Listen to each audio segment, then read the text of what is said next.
आइए आप सभी को गुडलक स्टडी सेंटर में स्वागत है। आज हम आप सबों के बीच सेट प्रैक्टिस 14 लेकर के आए। अभी तक आप में से कोई ऐसा स्टूडेंट है जो पिछले 13 को सेट नहीं देखे हैं, तो सबसे पहले वो सेट जा कर के आप देखिए, क्योंकि पिछला सेट देखना बहुत ही ज़रूरी है। प्रत्येक सेट एक दूसरे से रिलेटेड है और आपका जो है ANM का जो सिलेबस है उस ANM सिलेबस का उस सेट में कवर पूरा किया हुआ, इसीलिए आपको जो है पिछला सेट देखना बहुत ज़रूरी है। आइए सेट नंबर 14 का फर्स्ट सवाल देखते हैं क्या कहता है। आज का जो सेट नंबर 14 है उसका जो पहला सवाल है देखते हैं कि क्या कहता है। आइए तो कहता है नवजात काल किसे कहा जाता है। नवजात काल नवजात शिशु कहते हैं, तो नवजात काल किस आयु कहा जाता है। तो जन्म से 1 सप्ताह नहीं, जन्म से 1 सप्ताह नहीं, जन्म से 2 सप्ताह ये भी नहीं होगा, जन्म से 4 सप्ताह, जन्म से लेकर के 4 सप्ताह तक की जो आयु होती है उस बच्चे को हम कहते हैं नवजात शिशु। जन्म से लेकर के 4 सप्ताह तक की आयु के जो बच्चे होते हैं उसे क्या कहते हैं, नवजात शिशु। ठीक है, ऑप्शन नंबर सी इसका राइट आंसर हो जाएगा। 1 नंबर के बाद आएंगे क्वेश्चन नंबर 2 पे।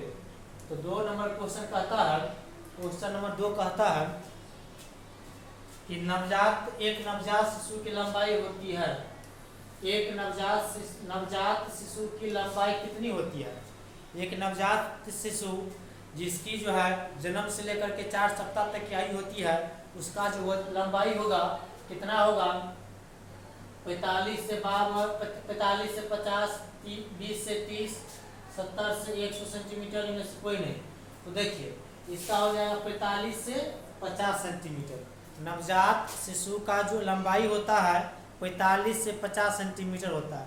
नहीं, इसके अलावा आपको जहाँ भी 52 सेंटीमीटर देखने को मिलेगा तो 52 सेंटीमीटर आप मार दीजिएगा, 52 सेंटीमीटर भी आपका सही आंसर होता है। ठीक है ना, एक बार आपका ANM एग्जाम में पूछा हुआ था जिसमें 52 सेंटीमीटर का ऑप्शन दिया हुआ था। ठीक है ना, इसीलिए आपको याद रखना है 45 से 50 एक नवजात शिशु का जो औसत लंबाई होता है, एक नवजात शिशु का जो औसत लंबाई होता है 45 से 50, लेकिन 52 भी रहेगा, 52 भी रहेगा, इसे मार दीजिएगा। ठीक है, चलिए 2 नंबर क्वेश्चन हो गया। तो 2 के बाद आगे बढ़ेंगे, आगे आएंगे क्वेश्चन नंबर 3 पे। तो 3 नंबर क्वेश्चन कहता है नवजात शिशु में HB हीमोग्लोबिन, नवजात शिशु में HB हीमोग्लोबिन का लेवल कितना होता है। तो नवजात शिशु में HB का लेवल होता है 10 ग्राम प्रतिशत, 12 ग्राम प्रतिशत, 18 ग्राम प्रतिशत, इनमें से कोई नहीं। क्या हो जाएगा, 10 ग्राम प्रतिशत हो जाएगा, 10 ग्राम प्रतिशत हो जाएगा। एक नवजात शिशु में हीमोग्लोबिन कितना होगा, 10 ग्राम प्रतिशत। ठीक है, नवजात शिशु जन्म से लेकर के 4 सप्ताह तक का जो है नवजात शिशु कहलाएगा। नवजात शिशु का लंबाई होता है 45 से 50, 52 रहेगा तो 52 भी हो जाएगा। ठीक है, सेंटीमीटर। नवजात शिशु में हीमोग्लोबिन की मात्रा होती है 10 ग्राम %। ठीक है, 10 ग्राम %। 3 नंबर हो गया। 3 के बाद आएंगे क्वेश्चन नंबर 4 पे। तो 4 नंबर क्वेश्चन में कहता है मानव जीवन में निरंतर वृद्धि का होता है, कब तक होता है। मानव जीवन में जो है निरंतर वृद्धि कब तक होता है, ये आपका क्वेश्चन, या क्या होता है, कब होता है होना चाहिए, कब तक होता होना चाहिए, कब तक होता है। मानव जीवन में निरंतर वृद्धि कब तक होता है। तो 10 वर्ष तक नहीं, 10 वर्ष से नहीं, 18 या 20 वर्ष तक।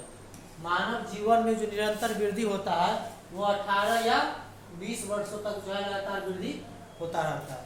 18 और 20 वर्ष तक जो है आदमी के जो मानव जीवन जो है उसमें वृद्धि होता है। 20 वर्ष के बाद इसका जो है ग्रोथ। 4 के बाद आएंगे क्वेश्चन नंबर 5 पे। तो 5 नंबर क्वेश्चन में कहता है पहले 6 महीनों में नवजात शिशु की लंबाई की वृद्धि दर होती है। पहले जो 6 महीना होता है, शुरुआत का जो 6 महीना का बालक होता है या बालिकाएं होती है उसमें जो है लंबाई वृद्धि दर कितनी होगी, 10 सेंटीमीटर पर मंथ क्या 10 सेंटीमीटर प्रत्येक मंथ बढ़ेगा? नहीं। 7 सेंटीमीटर पर मंथ, ये भी नहीं हो जाएगा। क्या होगा आपका राइट आंसर? सी हो जाएगा। 2.5 सेंटीमीटर पर मंथ। एक जो है नवजात शिशु जो है पहले 6 महीना तक, नवजात शिशु जो है पहले 6 महीना तक प्रत्येक महीना 2.5 सेंटीमीटर बढ़ता है। 2.5 सेंटीमीटर प्रति महीना, प्रत्येक महीना बढ़ता है। आपका option number C right answer हो जाएगा। 5 हो गया। 5 के बाद आएंगे क्वेश्चन नंबर 6 पे। तो 6 नंबर क्वेश्चन में कहता है बच्चों के जन्म के बाद कितने समय के बाद वक्ष और सिर की परिधि समान हो जाती है? वक्ष मतलब छाती होता है, समझे ना? बच्चों का छाती को वक्ष कहा जाता है। तो जन्म के कितने वर्षों के बाद या कितने समय के बाद छाती की लंबाई और सर की लंबाई समान हो जाता है बच्चों का? तो वो हो जाएगा 6 मंथ नहीं 2 वर्ष हो जाएगा। कितना वर्ष हो जाएगा? 2 वर्ष हो जाएगा। 2 वर्ष के बालक में वक्ष और सिर की लंबाई क्या हो जाती है? समान हो जाती है। 2 वर्ष के बालक में वक्ष और सिर की लंबाई क्या हो जाती है? समान हो जाती है। ठीक है, चलिए 6 के बाद आगे क्वेश्चन नंबर 7 पे। 7 नंबर क्वेश्चन में कहता है राष्ट्रीय बाल नीति की घोषणा किस वर्ष में की गई थी? आप लोग को बार बार बोल रहे हैं कि आपको जो है कौन सा योजना किस वर्ष घोषित की गई थी। एक क्वेश्चन आपको देखने को एग्जाम में मिलेगा ही मिलेगा, और लगभग हमारे हर एक सेट में इससे एक क्वेश्चन डालते हैं। ठीक है, आप इसे नोट करते रहिएगा, नहीं तो इसके तो बतबे किए हम। इसका पीडीएफ मिलता है आप सबको। पीडीएफ कैसे मिलता है? पीडीएफ के लिए आपको जो है ये नंबर जो है यहाँ पे नंबर देखते रहिएगा। इस नंबर पे आपको व्हाट्सअप करना है। पीडीएफ के लिए इस नंबर पे आप क्या करना है? पीडीएफ के लिए इस नंबर पे आपको व्हाट्सअप करना है। व्हाट्सअप करिएगा, आपको व्हाट्सअप ग्रुप में आप ऐड कर देंगे। ऐड करने से आपको जितना भी पढ़ाते हैं टोटल का पीडीएफ उस ग्रुप में चला जाता है, और प्लस जो भी वीडियो अपलोड करते हैं उसका लिंक भी चला जाता है। ठीक है ना? अभी तो आपका है 14 सेट नंबर 14 सेट हो गया, आज हो जाएगा। उसके बाद 20 सेट तक आपको जो है इस तरह से कराएंगे। 20 के बाद आपका जो है लाइव क्लास देना स्टार्ट कर देंगे, सेट मरवाएंगे लाइव क्लास में। ठीक है, चलिए पीडीएफ के लिए आप जो भी तक नहीं किया है इस नंबर पर व्हाट्सएप कीजिए BTSCANM लिख करके। चलिए 7 नंबर क्वेश्चन में कहता है राष्ट्रीय बाल नीति की घोषणा किस वर्ष की गई थी? 1970 ईस्वी, 1974 ईस्वी, 1978 ईस्वी। 1974 ईस्वी में किया गया था। राष्ट्रीय बाल नीति की घोषणा 1974 ईस्वी में की गई थी। राष्ट्रीय बाल नीति की घोषणा कब की गई थी? 1974 ईस्वी में। ठीक है, 7 के बाद आएंगे क्वेश्चन नंबर 8 पे। 8 नंबर क्वेश्चन में कहता है ओरल थ्रस किस परजीवी का संक्रमण है? ओरल थ्रस जो होता है किस परजीवी का संक्रमण है? वायरस का, बैक्टीरिया का, फंगल का, इनमें से कोई नहीं। तो क्या हो जाएगा? फंगल हो जाएगा। क्या हो जाएगा? फंगल हो जाएगा। ओरल थ्रस जो है फंगल का इन्फेक्शन है। किसका इन्फेक्शन है? संक्रमण है तो फंगल का। ठीक है, चलिए क्वेश्चन नंबर 8 कंप्लीट। 8 के बाद आएंगे क्वेश्चन नंबर 9 पे। तो 9 नंबर क्वेश्चन में देखिए तो क्या कहता है, और आप सभी इसका जवाब दीजिएगा जल्दी से। दूध के दांतों की संख्या, जिससे अस्थायी दांत अस्थायी दांत कहते हैं, अस्थायी दांत कहते हैं, मतलब आपके जीवन में दोबारा से जन्म लेते हैं दांत। दूध के दांतों की संख्या कितनी होती है? जो दूध वाले दांत होते हैं, दूधमुहा दांत होते हैं, उसकी संख्या कितने होते हैं? तो 20 होगा, 14 होगा, 18 होगा। बताइए क्या होगा इसका राइट आंसर? क्योंकि इसे पिछला सेट में दिए हुए थे, उसमें था कि मानव जीवन में कितने दांत दोबारा जन्म लेते हैं। तो दूध वाले दांत ही जो है एक बार टूट जाता है फिर दोबारा जन्म लेता है। तो कितना लिखाए थे? 20। इसी को अस्थायी दांत कहा जाता है। क्या हो जाएगा? 20। दूध के दांतों की संख्या कितना होता है? 20 होता है। यह एक बार टूटने के बाद दोबारा फिर से जन्म लेता है, ठीक है ना। अब वही फिर पूछेगा अस्थायी दांत की संख्या, अस्थायी दांत की संख्या 12, जो एक बार टूटने के बाद दोबारा आपको जन्म नहीं होगा। चलिए 10 नंबर क्वेश्चन में कहता है संयुक्त राष्ट्र द्वारा UN संयुक्त राष्ट्र द्वारा बच्चों के कितने मूल अधिकार स्वीकार किए गए हैं। संयुक्त राष्ट्र के द्वारा बच्चों के लिए कितने मूल अधिकार स्वीकार किए गए हैं।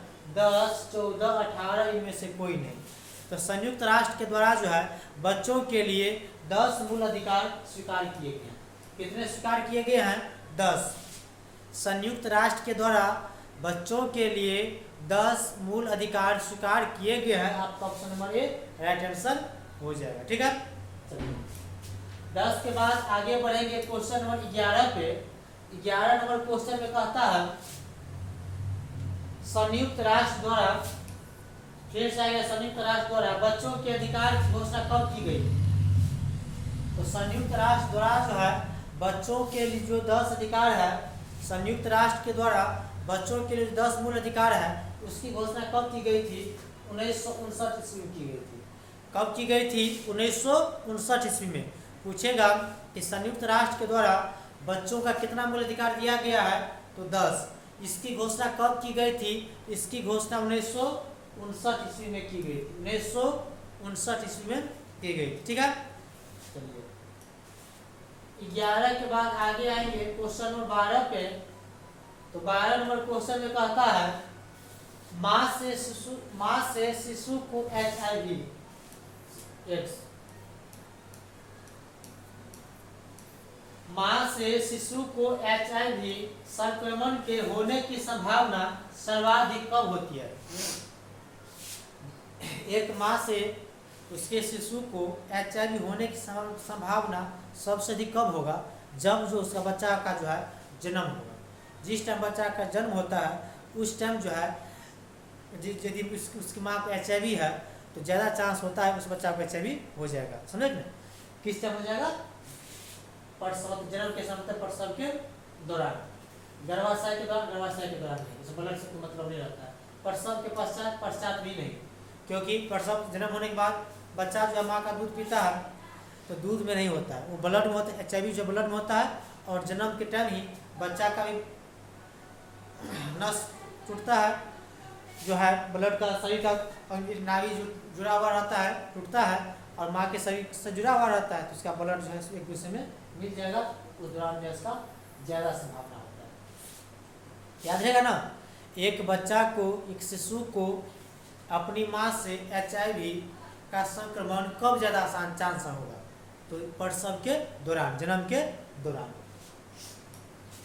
चलिए 12 नंबर क्वेश्चन हो गया। 12 के बाद आएंगे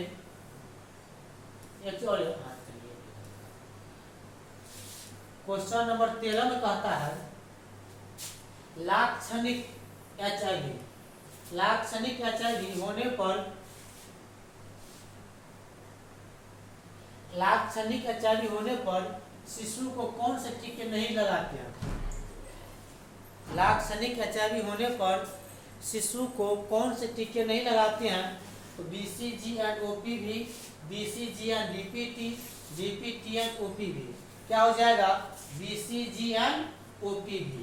लाक्षणिक HIV होने पर शिशु को कौन सा टीका नहीं लगाया जाता है? तो BCG and OPV। AIDS HIV जो एड्स होता है, एड्स दिवस मनाया जाता है। या तो पूछेगा कि एड्स दिवस कब मनाया जाता है। तो एड्स दिवस जो है 1 दिसंबर को मनाया जाता है। 1 दिसंबर को मनाया जाता है, ये भी याद रखिएगा, ठीक है ना। HIV मतलब एड्स दिवस कब मनाया जाता है? 1 दिसंबर को। ये डेट भी याद रखिएगा, ठीक है ना। प्रत्येक वर्ष 1 दिसंबर को जो है एड्स दिवस मनाया जाता है। 13 के बाद आएंगे क्वेश्चन नंबर 14 पे। 14 नंबर क्वेश्चन में कहता है HIV संक्रमण से पीड़ित बच्चों को दिया जाने वाला उपचार क्या कहलाता है। जिस बच्चा को प्रसव क्रिया के दौरान HIV हो जाते हैं तो उस बच्चा को क्या दिया जाता है उपचार में? उपचार क्या कहलाता है? उपचार क्या कहलाता है? FRT, ART, ORT क्या कहलाता है? वो कहलाएगा ART। HIV संक्रमण से पीड़ित बच्चों को दिए जाने वाला उपचार, HIV संक्रमण से पीड़ित बच्चों को दिया जाने वाला उपचार जो कहलाएगा ART कहलाएगा। HIV संक्रमण से पीड़ित बच्चों को दिया जाने वाला उपचार क्या कहलाएगा? ART कहलाएगा। 14 नंबर हो गया। आगे क्वेश्चन नंबर 15 पे। तो 15 नंबर क्वेश्चन पे कहता है मानव शरीर में रोगों से बचाव हेतु कितने स्तरीय सुरक्षा प्रणाली होते हैं? हमारा जो शरीर है इसमें रोग से बचने के लिए कितने स्तरीय सुरक्षा प्रणाली है? वो जो है 3 स्तरीय है, त्रिस्तरीय है। कितने स्तरीय है? त्रिस्तरीय है। मानव शरीर में रोगों से बचाव हेतु कितने स्तरीय सुरक्षा प्रणाली होती हैं? तो त्रिस्तरीय होते हैं। मानव शरीर में रोग से बचने के लिए सुरक्षा प्रणाली कितने स्तरीय होते हैं? तो 3 स्तरीय होते हैं, त्रिस्तरीय कहते हैं। ठीक है, चलिए 15 हो गया। आगे क्वेश्चन नंबर 16 पे। क्वेश्चन नंबर 16 पे कहता है आपको, 16 नंबर क्वेश्चन में कहता है कोशिका सुरक्षा, कोशिका जो होती है हमारे शरीर की, कोशिका सुरक्षा मानव की सुरक्षा प्रणाली का कौन सा स्तर है? कोशिका सुरक्षा जो है अभी आपको बताए हैं मानव शरीर का जो रोगों से बचाव हेतु 3 त्रिस्तरीय है, उनमें से एक स्तर कोशिका है।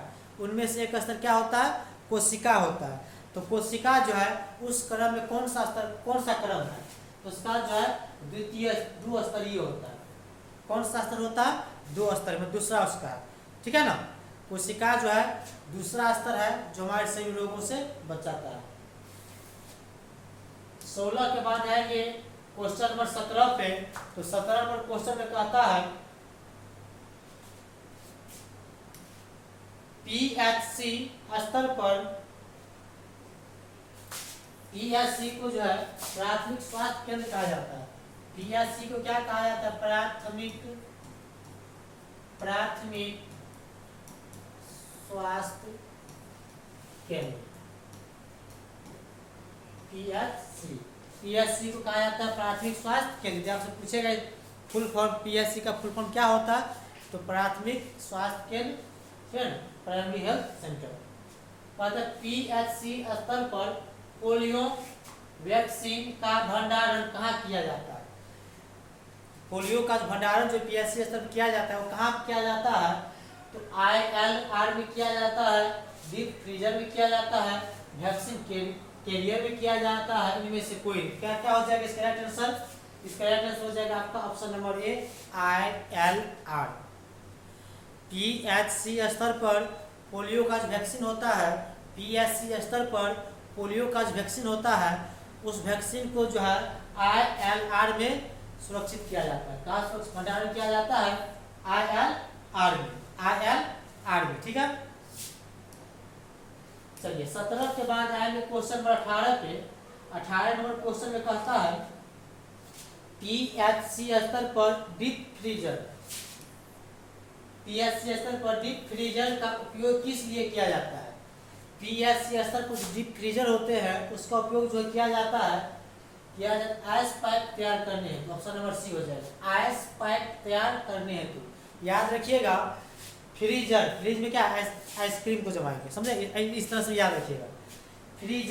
फ्रिज में क्या करेंगे? आइसक्रीम को जमाएंगे। इस तरह से याद रखिएगा, आइस पाइप तैयार करने हेतु। PHC स्तर पर डीप फ्रीजर का उपयोग किस लिए करते हैं? तो आइस पाइप तैयार करने हेतु, आइस पाइप तैयार करने हेतु। 18 नंबर क्वेश्चन हो गया। आएंगे क्वेश्चन 19 पे। तो 19 नंबर क्वेश्चन पे कहता है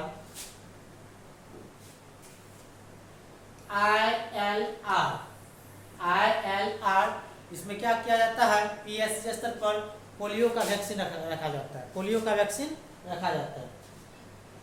तो ILR में सबसे नीचे कौन सा टीका रखना चाहिए? ILR में सबसे नीचे कौन सा टीका रखना चाहिए? OPV, DPT, BCG। क्या हो जाएगा? OPV हो जाएगा। क्या हो जाएगा राइट आंसर? OPV भी हो जाएगा। ILR में सबसे निचले स्तर पर कौन सा टीका रखना चाहिए? तो OPV का टीका रखना चाहिए। कौन सा टीका रखना चाहिए? OPV का। चलिए 19 नंबर क्वेश्चन हो गया। आएंगे आज के लास्ट क्वेश्चन पे। आज के लास्ट क्वेश्चन में देखिए क्या कहता है। क्वेश्चन नंबर 20 में क्षय रोग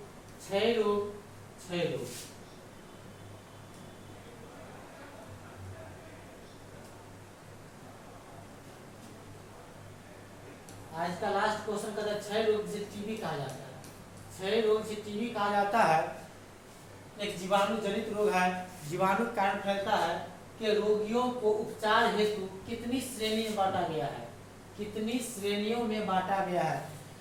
मतलब टीबी के जो रोगी होते हैं, पेशेंट होते हैं, उससे उपचार करने के लिए कितने श्रेणी में बांटा गया है? तो उसे 2 श्रेणी में बांटा गया है।